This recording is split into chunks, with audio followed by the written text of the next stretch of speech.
Hey GH peeps, welcome back to my channel where we discuss all things General Hospital. Today's late night review is for Friday, December the 1st, 2023. So we made it, y'all. It's Friday. It's Friday. It's cold. Okay, I'm just gonna say this right now. It's cold, and maybe it's because I've been in such warm climates that I'm just getting super cold, but it's cold. And before y'all say, Tori, why didn't you the heat up? Because the heat's expensive, honey. I mean, it's up, but you know, it's gonna do what it's gonna do. But anyway, guys, I hope you had a good Friday, and I hope you gonna have a good weekend planned ahead. How was General Hospital for you guys? Any thrills? Any highlight moments? I had some. I don't know. Like yesterday, I just don't know.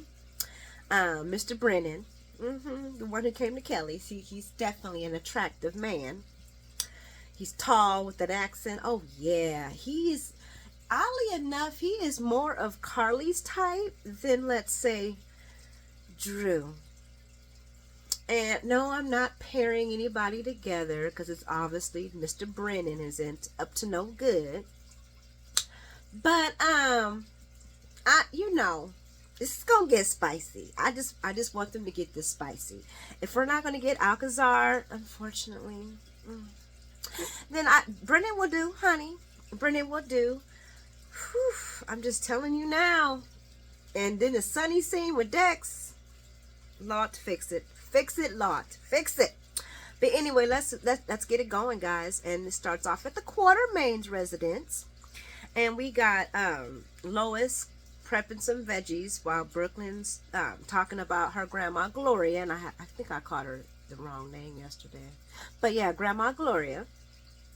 And about the whole entire proposal talk and everything like that. And, you know, Brooklyn's embarrassed.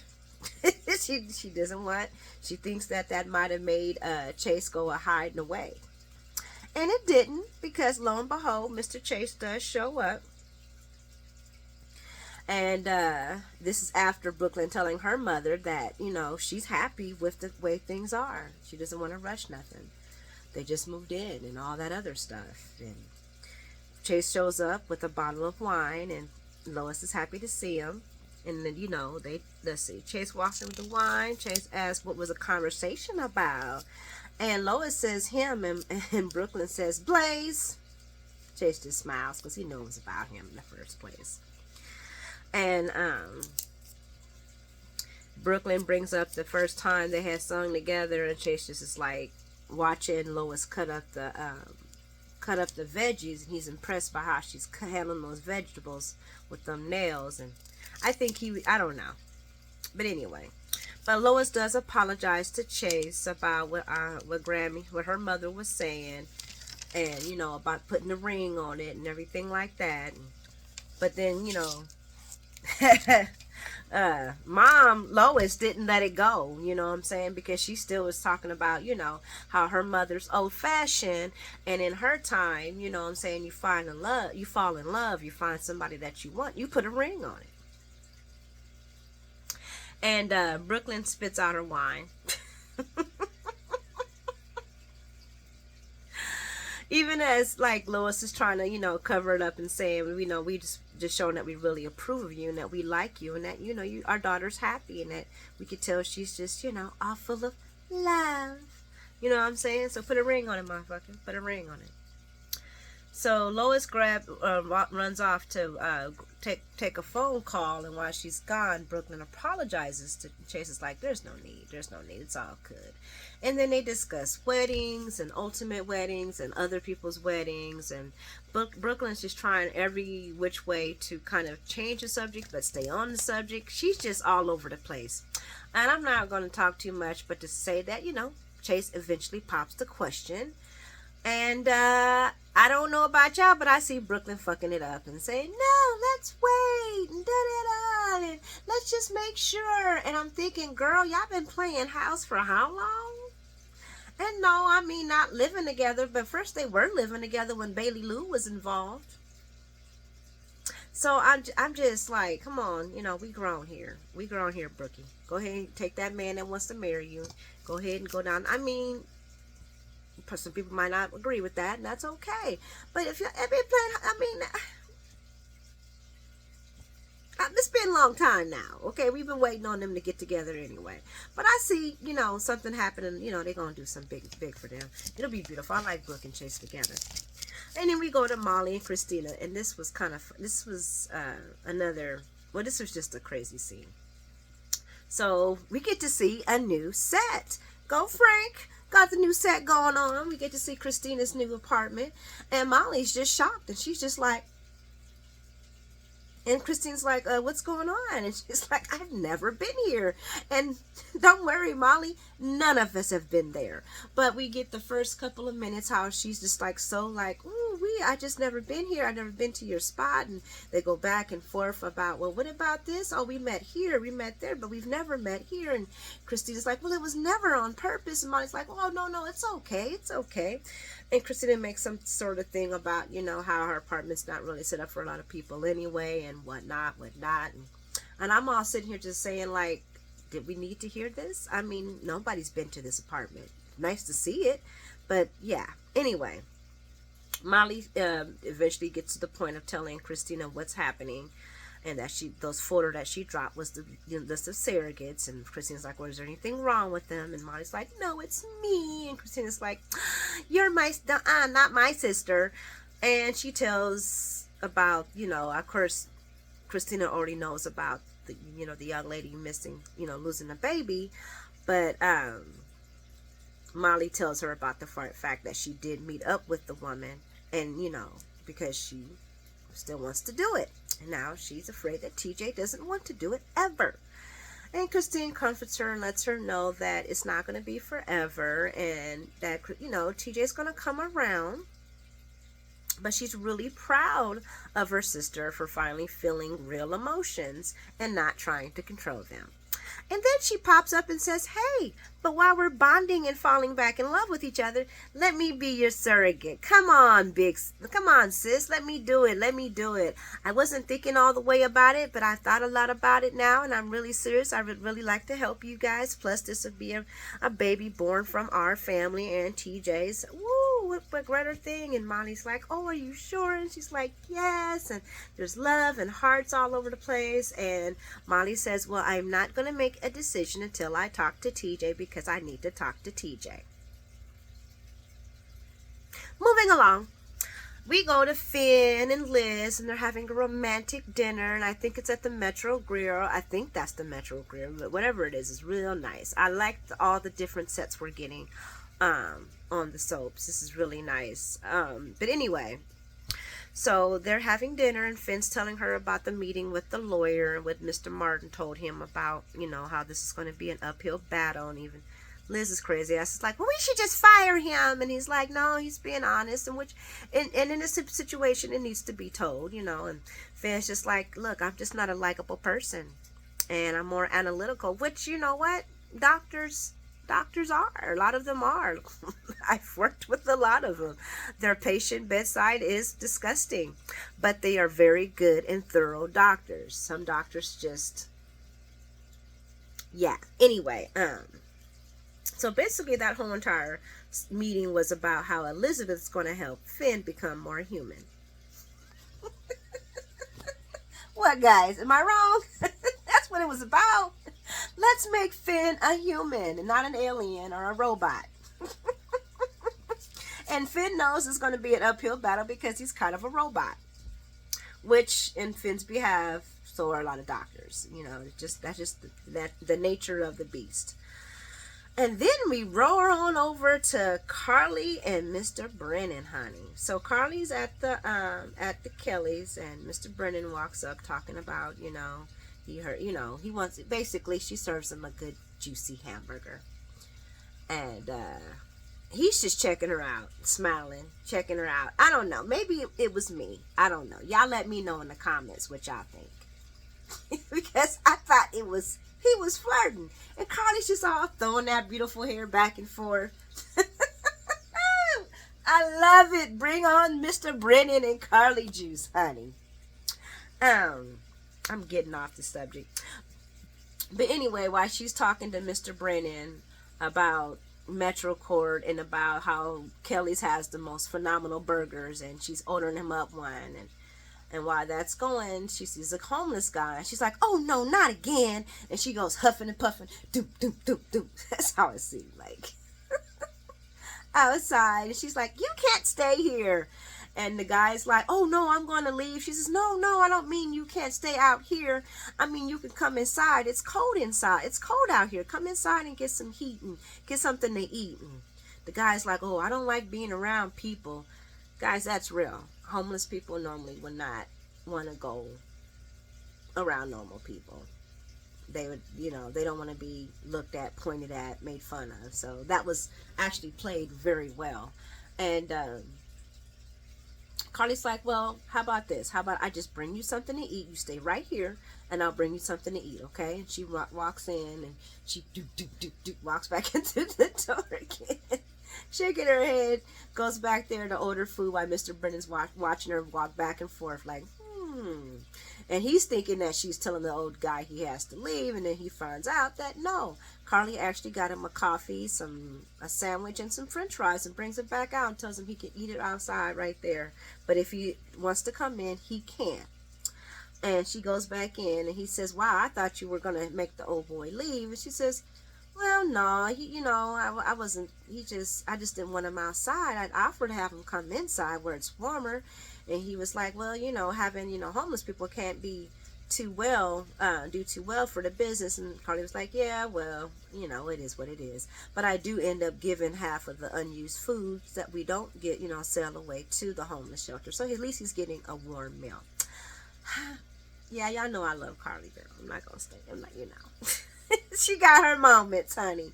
But to wrap that up, while she's going to go do her thing, after Mr. Brennan pays, he heads out, and guess who he runs into? The pikeman rep, talking about, "Well, Sonny's going to be a problem." We about to talk about that now. Let me see. Did I get there? I don't know, guys. I am zooming through this. Oh, we got to talk about Ava first. A part of me wondered, why in the hell are you telling Nina this stuff? She's not gangster. But then I realized Ava really don't got no friends. She ain't got no homies other than Trina. And this is not something you want to tell a young lady. So I understand why she would have told Nina. Nina's her homegirl. I mean, that's the oddest friendship I've ever known. In life, somebody drug me and take my baby out of my stomach and kidnap me. I don't think we're going to ever be friends.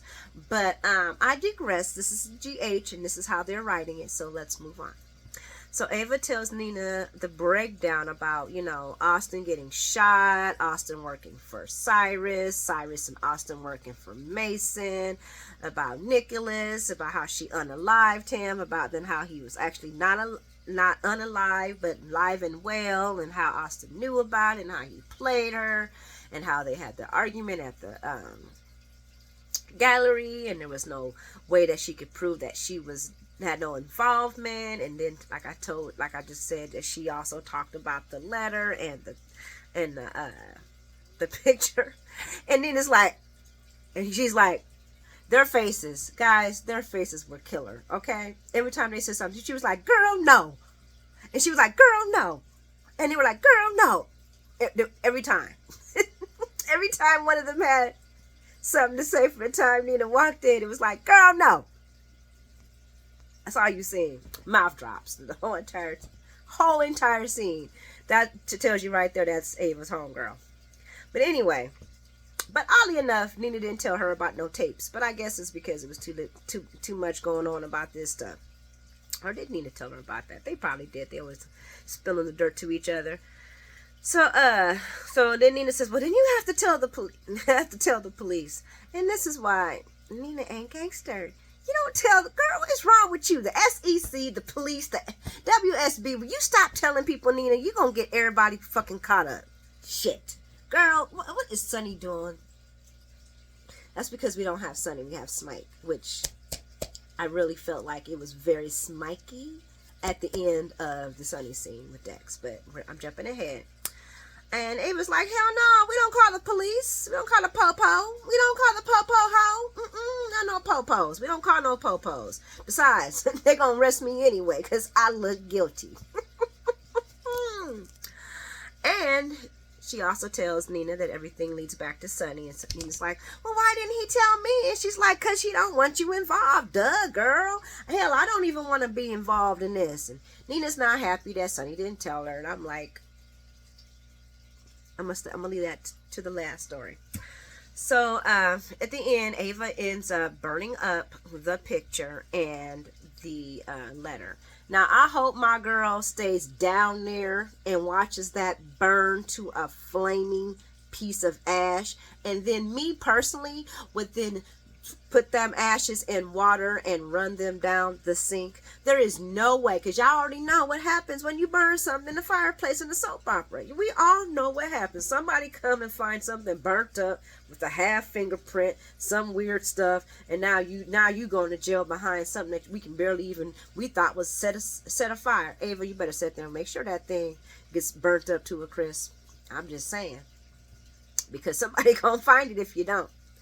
But moving along, Sonny and Dex meet with the pikeman representative. Now, guys, talk to me.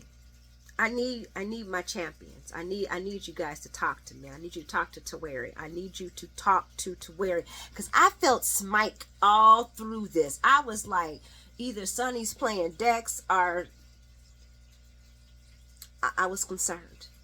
I was deeply concerned. And I think Dex is deeply concerned too.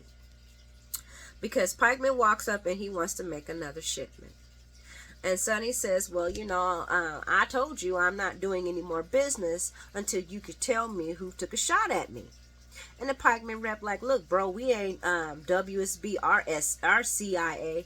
And I'm trying to remember, didn't Anna say that there was a Pikeman file at the WSB? But moving along. Sonny says, no deal. Then no deal then. And the rep says, well, we thought you was going to say that. And he opens the briefcase and says, that's why we're going to pay you double. Which everybody kind of looked at the suitcase like, even Sonny was like, damn.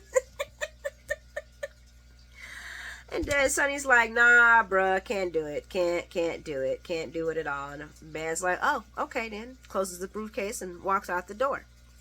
Now Dex is looking at him like, are you crazy, old man? Did you just do this for real? Because remember what Valentine told Sonny.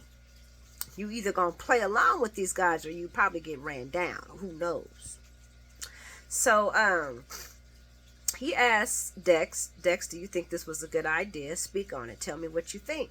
And Dex says, no, boss, this was not a good idea. I think you should have strung them along, made them think you were working with them until you could figure this out. And Sonny's like, yeah, I'm hoping that they think I'm too much trouble and just leave me alone. Now, Dex's glossed over look and Sonny's twitch of an eye, it made me think that even Sonny himself was like, who in the fuck wrote this shit? Who wrote this shit? Who wrote this shit? This is not Sonny G. This is Smikey Smike back in Powtuck, wherever the hell him and Nina was held up at. I was behooved. I was behooved all the damn way. And Dex was like, oh, well, okay, boss.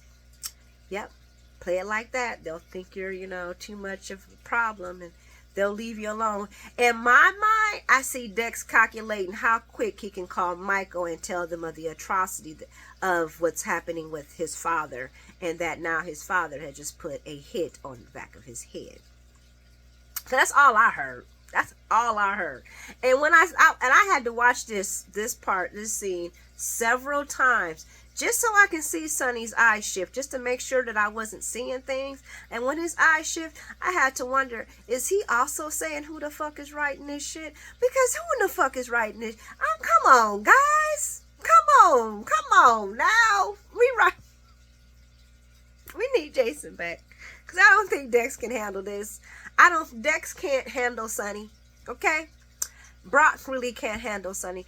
Jason was the only one who could say some real hardcore shit to Sonny. And he'd be like, now if Jason was here, and I know he's not coming back, guys. I know Stone Cold's not coming back. But at least Stone Cold would been like, Sonny, what the fuck are you talking about, man? The fuck do you see what they talking about? You see what they said the last time? Sonny would have followed the representative out the door. Not Sonny. Stone Cold would have followed that rep out the door to see who he was meeting with. That didn't even happen. And I'm just like, Sonny there must be some other play that's behind the scenes. That's what we're going to rely on. We're going to rely on the other shit behind the scenes, because there's got to be something behind the scenes, because this is messing with my head, guys. Totally. Last scene of General Hospital today is the Nina comes and tells Sonny. So Nina walks up to the office after the pikeman guy leaves, and Dex is like, and she's like, Frank said I could come in, and she walks in, Miss Corinthos doing her thing. So, Ava told me what's going on about Cyrus and about how they still after you. And Sonny's like, Ava didn't have no business telling you that. And I'm thinking to myself, no, she didn't, because Nina's not gangster. She's probably going to call the WSB, the CIA, and everybody else. But that is Ava's homegirl. So eventually it's going to talk, because that's what homegirls do. Now, I'm pretty sure if he would have told her, don't tell Nina nothing, then that might not have happened. But I don't know. I can't remember that. Y'all let me know what y'all remember. Basically, he's like, that's not her business to tell you. And she's like, you're right. It wasn't her business. It was yours. Why didn't you tell me? And I'm saying to myself, okay, Nina, so why didn't you tell him about the SEC, Nina?